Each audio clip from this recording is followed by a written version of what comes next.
ఈరోజు ఈ బైబిల్ స్టడీలో మనము నేర్చుకుంటున్న అంశము ఏంటి అన్నప్పుడు,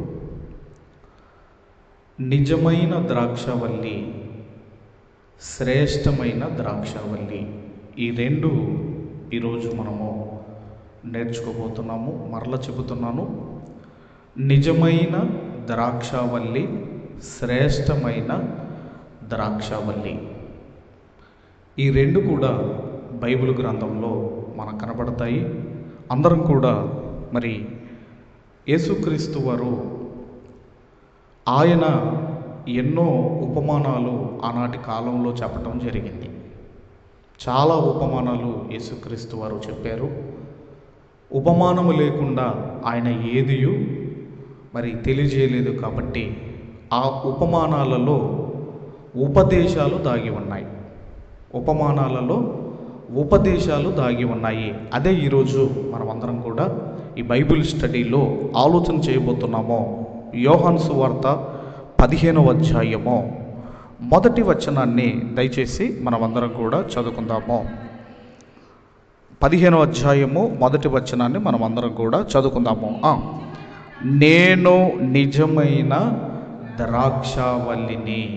యేసుక్రీస్తు వారు ఆయన మాట్లాడుతూ అంటున్నారు, నేను నిజమైన ద్రాక్షవల్లిని. నేను అన్నాడా, నేనే అన్నాడా?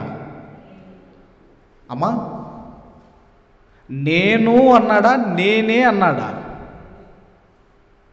ఏమన్నాడు అక్కడ?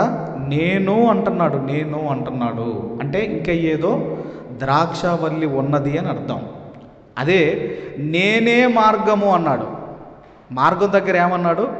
నేనే మార్గము అన్నాడు. అంటే ఇంకొక మార్గము లేదు అని అర్థం. ఇక్కడ మాత్రము నేను నిజమైన ద్రాక్షవల్లిని అంటున్నాడు. ఇంతకీ ఈ మాట ఎవరికి చెబుతున్నాడు అంటే శిష్యులకు తెలియజేస్తున్నాడు. ఎందుకు శిష్యులకు తెలియజేస్తున్నాడు అంటే శిష్యులకు పాత నిబంధన మీద కొంత అవగాహన ఉన్నది. శిష్యులకు పాత నిబంధన మీద కొంత అవగాహన ఉన్నది. వీరు ఒలీవల కొండకు వెళుతూ, ఆ మేడగది నుండి ఒలీవల కొండకు వెళ్తారు కదమ్మా. ఈ ఒలీవల కొండకు వెళుతూ ఈ మధ్యలో యేసు ప్రభు వారు మాట్లాడిన ఆ మాటలే ఈ 15వ అధ్యాయము 16వ అధ్యాయము. యోహాను సువార్త 15వ అధ్యాయము 16వ అధ్యాయము. అక్కడే ఆ మేడగదిలోని అక్కడే ఏం జరుగుతుందంటే, ఇస్కరియోతు యూదాకు ఒక ముక్క ముంచి పెట్టగానే అతనిలోనికి అపవాది దూరటం, అక్కడి నుంచి ఈ ఇస్కరియోతు యూదా వెళ్ళిపోవటము. ఇక అక్కడి నుంచి వీళ్ళు బయలుదేరి ఒలీవల కొండకు వీళ్ళు బయలుదేరుతున్న ఆ మార్గంలో, ఇప్పుడు మనం ఇక్కడ నుంచి గేటు వరకు వెళ్ళేటప్పుడు మనం ఎన్నో మాట్లాడుకుంటాం కదమ్మా. ఈ మార్గంలో మాట్లాడిన మాటలే యోహాను సువార్త 15వ అధ్యాయము 16వ అధ్యాయము. ఈ రెండు అధ్యాయాలు ఈ గ్యాప్లో యేసుక్రీస్తు వారు మాట్లాడుతూ ఆయన అంటున్నాడు, నేను నిజమైన ద్రాక్షవల్లిని. నేను నిజమైన ద్రాక్షవల్లిని అంటే నిజము కాని ద్రాక్షవల్లి కూడా ఏదో ఉందన్నమాట. ఇప్పుడు నేను నిజమైన ద్రాక్షవల్లిని అంటున్నాడు అంటే ఏదో డూప్లికేట్ ద్రాక్షవల్లి లేదంటే నిజము కాని ద్రాక్షవల్లి ఏదో బైబిల్ గ్రంథంలో ఉంది. కాబట్టి ఆయన అంటున్నాడు, నేను నిజమైన ద్రాక్షవల్లిని. ఇంతకీ మరి నిజము కాని ద్రాక్షవల్లి ఏమున్నదో ఇక బైబిల్ గ్రంథంలోనికి వెళ్ళి మనం అందరం కూడా ఆలోచన చేయగలిగితే, కీర్తనల గ్రంథము, అందరం కూడా కీర్తనల గ్రంథము 44వ అధ్యాయము, కీర్తనల గ్రంథము 44వ అధ్యాయము 2వ వచనాన్ని మనమందరం కూడా చదువుకుందాం దయచేసి. అన్యజనులను వెళ్ళగొట్టి మా పితరులను నాటితివి, జనములను నిర్మూలము చేసి వారిని వ్యాపింపజేసితివి. ఇక్కడ ఏమంటున్నాడు అంటేనండి, 2వ వచనంలో నీవు ఏమంటున్నాడండి అక్కడ, నీ భుజబలము చేత అన్యజనులను వెళ్ళగొట్టితివి. నీ భుజబలము చేత అన్యజనులను వెళ్ళగొట్టితివి. ఆ కానాను ప్రాంతంలో ఇజ్రాయేలీలు రాకముందు 7 జాతుల ప్రజలు నివసిస్తున్నారు. ఈ పెరిజ్జీలు, యోబూసీలు, అమోనీయులు వీళ్ళందరూ ఉన్నారు కదండి, కొంతమంది ఉన్నారు కదా. ఈ జాతుల ప్రజలు అప్పటికే కానాను భూభాగంలో వాళ్ళు బ్రతుకుతున్నారు. ఆ తర్వాత అక్కడ అంటున్నాడు, వారిని వెళ్ళగొట్టి మా పితరులను నాటితివి. మా పితరులను నాటితివి. నాటాడా అక్కడే పుట్టారా అమ్మా? నాటితివి అన్నదానికి అక్కడే పుట్టితివి అన్నదానికి చాలా తేడా ఉంది. నాటటం అంటే ఎక్కడి నుంచో మనం తీసుకొని వచ్చి మన ప్రాంతాల్లో మనం నాటుకుంటాము, కానీ అక్కడే పుట్టడం వేరు, అలాగే నాటటము వేరు. ఇప్పుడు మనం చూడగలిగితే మా పితరులను నాటితివి నాటితివి అంటున్నాడు. ఇంకొక మాట కూడా మనం చూడగలిగితే అదే కీర్తనల గ్రంథము 80వ అధ్యాయము, కీర్తనల గ్రంథము 80వ అధ్యాయము ముందుగా మొదటి వచనాన్ని మనం అందరం చదువుకుందాము. ఇజ్రాయేలునకు కాపరి చెవియొగ్గుము, మందవలే యోసేపును నడిపించువాడా, కేరూబుల మీద ఆసీనుడవైన వాడా ప్రకాశించుము అని చెబుతూ 8వ వచనానికి వచ్చేసరికి అంటున్నాడు, నీవు ఐగుప్తులో నుండి ఒక ద్రాక్షావల్లిని తెచ్చితివి, అన్యజనులను వెళ్ళగొట్టి దానిని నాటితివి. అక్కడే కీర్తన గ్రంథంలో ఇంతకుముందు మనం చదువుకున్నాము, మా పితరులను నాటితివి అంటున్నాడు. ఇక్కడికి వచ్చి ఏమంటున్నాడు, ఐగుప్తు దేశములో నుండి ఒక ద్రాక్షావల్లిని తెచ్చితివి. ఒక ద్రాక్షావల్లిని తెచ్చి అక్కడ అన్యజనులను వెళ్ళగొట్టి తర్వాత దానిని ద్రాక్షావల్లిని నాటితివి అంటున్నాడు. అంటే పాత నిబంధనలో ఇశ్రాయేలీలు అనబడుతున్న ఈ జనాంగమే దేవుని ద్రాక్షావల్లి. ఇప్పుడు దీన్నే ఏమన్నాడు అంటే, ఇర్మియా గ్రంథానికి వచ్చేసరికి ఈ ద్రాక్షావల్లిని ఏమన్నాడు అంటే, ఇర్మియా గ్రంథం 2వ అధ్యాయము, ఇర్మియా గ్రంథము 2వ అధ్యాయము 21వ వచనాన్ని మనం చదవగలిగితే 2:21 అంటున్నాడు, చదవమ్మా. శ్రేష్టమైన ద్రాక్షావల్లి వంటి దానిగా నేను నిన్ను నాటి తిని. కేవలము నిక్కమైన విత్తనములు వలన చెట్టు వంటి దానిగా నిన్ను నాటి తిని, నాకు జాతిహీనపు ద్రాక్షావల్లి వలె నీవెట్లు భ్రష్ట సంతానమైతివి. ఈ ద్రాక్షావల్లి ఎలాంటిదంటే శ్రేష్టమైన ద్రాక్షావల్లి. ఇది ఎక్కడి నుంచి తీసుకొచ్చావయ్యా అంటే, ఐగుప్తు దేశములో నుంచి తీసుకొచ్చాను. ఎక్కడ నాటావయ్యా అంటే, కానాను దేశములో నేను నాటాను. ఇప్పుడు ద్రాక్షావల్లిని దేవుడు నాటాడు. ఇప్పుడు మనం మామిడి చెట్టు నాటామనుకోండి, ఇప్పుడు ఏం ఫలాలు ఆశిస్తాం? మనం మామిడి ఫలాలు ఆశిస్తాం. ఏ చెట్టు నాటితే ఆ ఫలాలు మనం ఆశిస్తాము. అలాగే ద్రాక్ష చెట్టు అయితే ద్రాక్ష ఫలాలు ఇవ్వాలి. ఇప్పుడు ఇశ్రాయేలీలను ద్రాక్షావల్లి అంటున్నాడు. మరి ఇశ్రాయేలీల నుండి ఏ ఫలాలు దేవుడు ఆశించాడు? ఇప్పుడు చెట్టు పెట్టేది మనం ఫలాలు ఆశించడానికే కదమ్మా. మరి ఇప్పుడు ఇశ్రాయేలును ద్రాక్షావల్లి అన్నప్పుడు ఇశ్రాయేలీల నుండి నాకు ఏ ఫలాలు రావాలి అని దేవుడు నాటాడు అన్నప్పుడండి, ఆయనకు ఏ ఫలాలు కావాలో ఆమోసు గ్రంథము, దయచేసి ఆమోసు గ్రంథము 5వ అధ్యాయము, ఆమోసు గ్రంథము 5వ అధ్యాయము 7వ వచనాన్ని ముందుగా మనం అందరము చదువుకుందాం. 7వ వచనాన్ని చదువుకుందాం.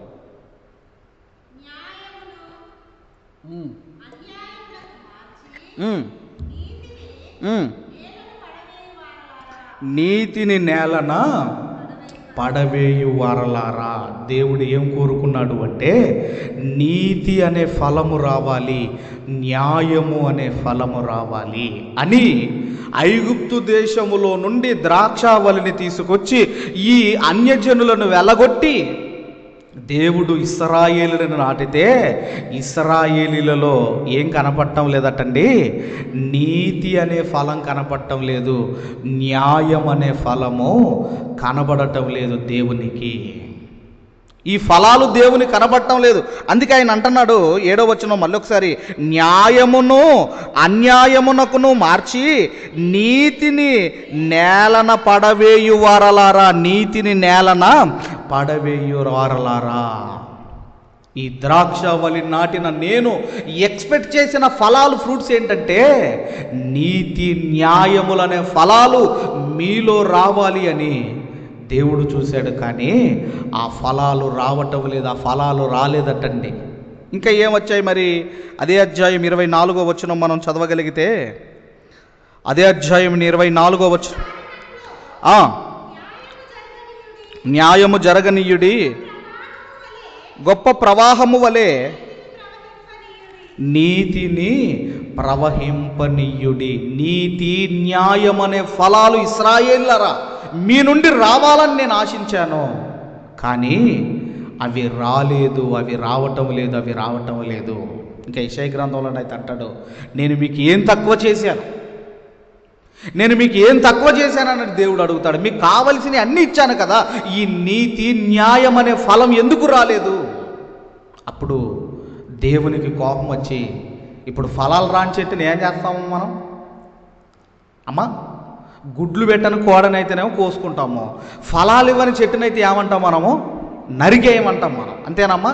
ఇప్పుడు దేవుడు కూడా ఇశ్రాయేలీలలో నుంచి నీతి న్యాయం అనే ఫలాలు రావటం లేదు కాబట్టి ఆయన ఏ నిర్ణయం తీసుకున్నాడో మీరు చూడగలిగితే, అదే కీర్తనల గ్రంథం 80వ అధ్యాయము, కీర్తనల గ్రంథము 80వ అధ్యాయము 8వ వచనం నుంచి మనం అందరం కూడా చదువుకుందాం. 80వ అధ్యాయం 8వ వచనం చదవమ్మా.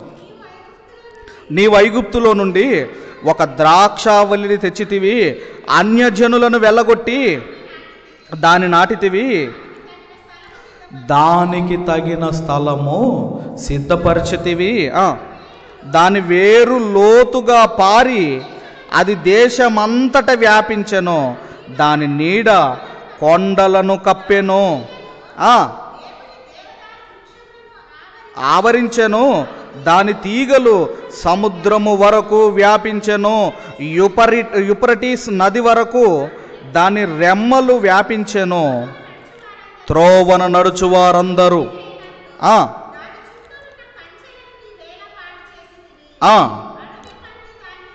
ఏం చేశాడండి?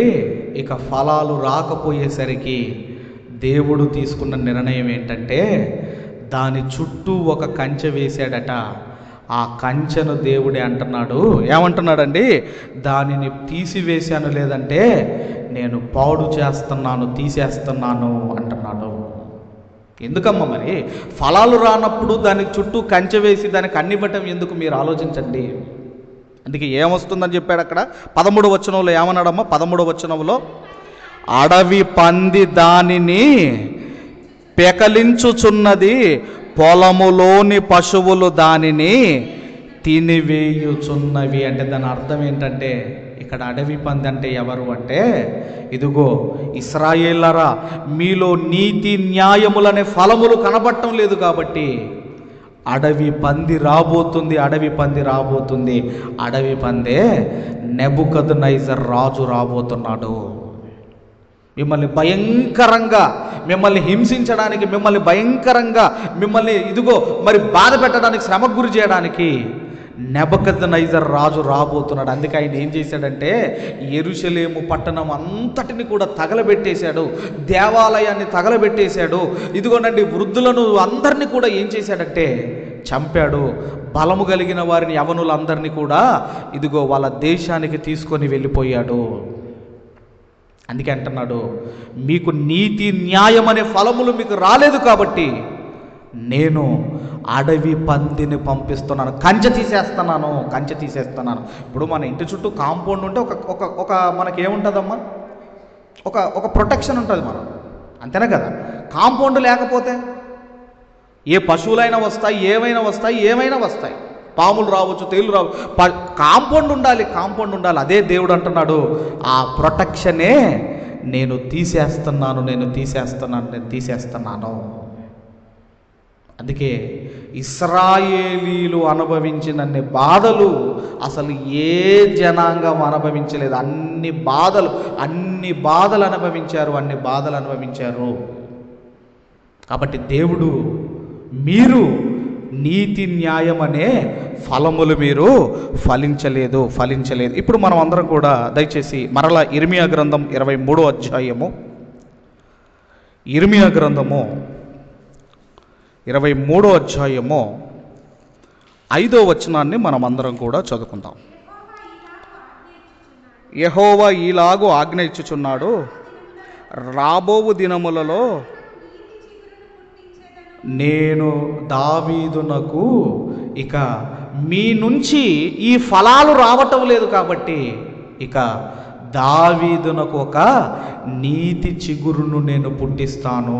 నీతి చిగురు అంటే, ఇప్పుడు మనం ఒక చెట్టును నరికిన తర్వాత ఆ మొద్దులో నుండి చిన్న చిన్న చిగురులు బయటికి వెళ్తాయి కదా.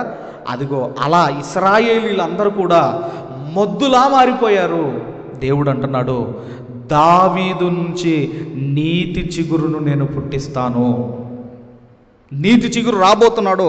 తర్వాత అతను ఏం చేస్తాడు అంటే, అతడు రాజై పరిపాలన చెయ్యును, అతడు వివేకముగా నడుచుకొనుచు కార్యము జరిగించును, భూమి మీద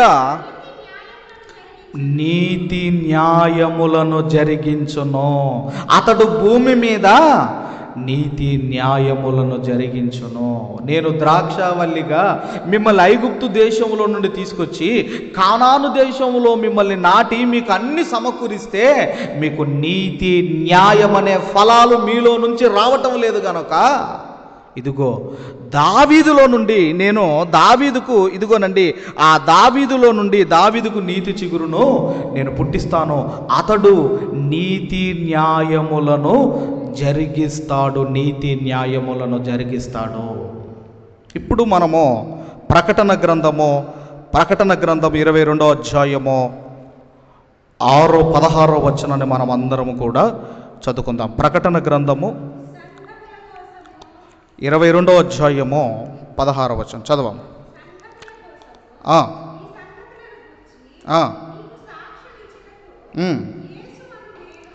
యేసు అను నేను నా దూతను పంపియున్నాను, నేను దావీదు వేరు చిగురును, సంతానమును, ప్రకాశమానమైన వేకువ చుక్కనయ్యున్నాను.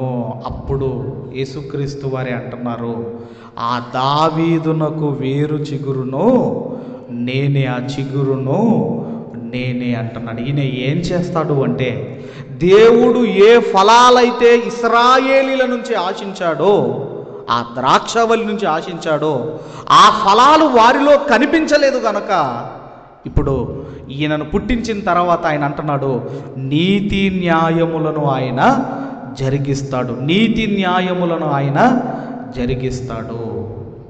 అందుకే ఆయన అంటున్నాడు, ఇప్పుడు యేసుక్రీస్తు వారు అంటున్నారు, మనం చదువుకున్న మాట యోహాను సువార్త 15వ అధ్యాయము 1వ వచనములో, నేను నిజమైన ద్రాక్షావల్లిని.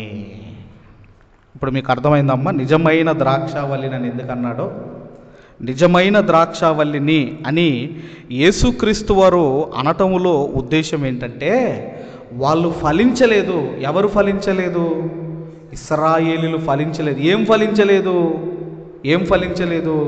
నీతి న్యాయములనే ఫలములు ఫలించలేదు గనుక యేసుక్రీస్తు వారు నీతి న్యాయములు జరిగిస్తాడు గనుక ఆయన అంటున్నాడు, నేను నిజమైన ద్రాక్షావల్లిని, శ్రేష్టమైన ద్రాక్షావల్లిగా నాటాడు. ఇశ్రాయేలుని శ్రేష్టమైన ద్రాక్షావల్లిగా నాటాడు. ఈ సందర్భం కూడా ఎందుకైనా మంచి చదువుకొని మనం ముగించుకుందాము. యెషయా గ్రంథం 5వ అధ్యాయము, ఈ సందర్భాన్ని కూడా మనం చదువుకొని ముగించుకుందాము. యెషయా గ్రంథము 5వ అధ్యాయము 1వ వచనం నుండి మనం అందరం కూడా చదువుకుందాం. నా ప్రియుని గూర్చి పాడెదను వినుడి. అతని ద్రాక్ష తోటను బట్టి నాకిష్టుడైన వాని గురించి పాడేదను వినుడి. సత్తువ భూమి గల కొండ మీద నా ప్రియునికి ఒక ద్రాక్ష తోట ఉండెను. ఆయన దానిని బాగుగా త్రవ్వి రాళ్ళనేరి అందులో శ్రేష్టమైన ద్రాక్ష తీగలను నాటించెను. ఇంతకుముందు ఇర్మియా గ్రంథంలో ఏవైతే పదాలు వాడాడో ఇక్కడ కూడా అవే పదాలు వాడుతున్నాడు. రాళ్లను ఏరాను అంటున్నాడు. రాళ్ళంటే అన్యజనులు. ఈ 7 జాతుల ప్రజలు ఎవరైతే ఉన్నారో ఈ అన్యజనులను రాళ్లను నేను ఏరాను అంటున్నాడు. తర్వాత రాళ్ళను ఏరి నాటించెను. దాని మధ్య బురుజు ఒకటి వేయించి ద్రాక్ష తొట్టిని తొలిపించెను.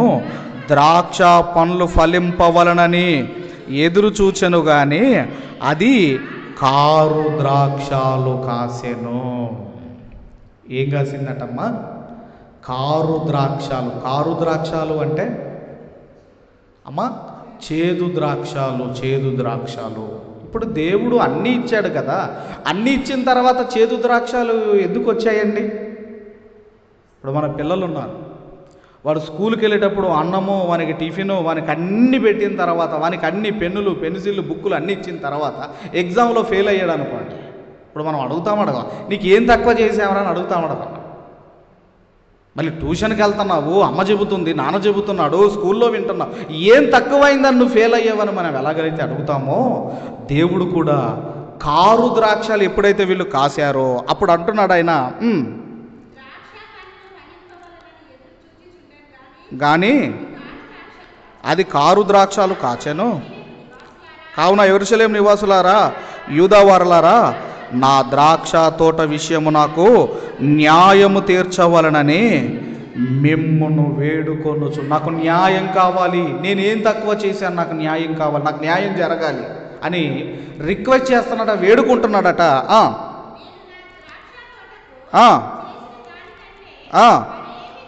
మరి ఏమి దానికి చేయగలను? అది ద్రాక్ష పండ్లు కాయునని నేను కనిపెట్టినప్పుడు అది కారు ద్రాక్షాలు కాయుటకు కారణమేమి? ఆలోచించుడి.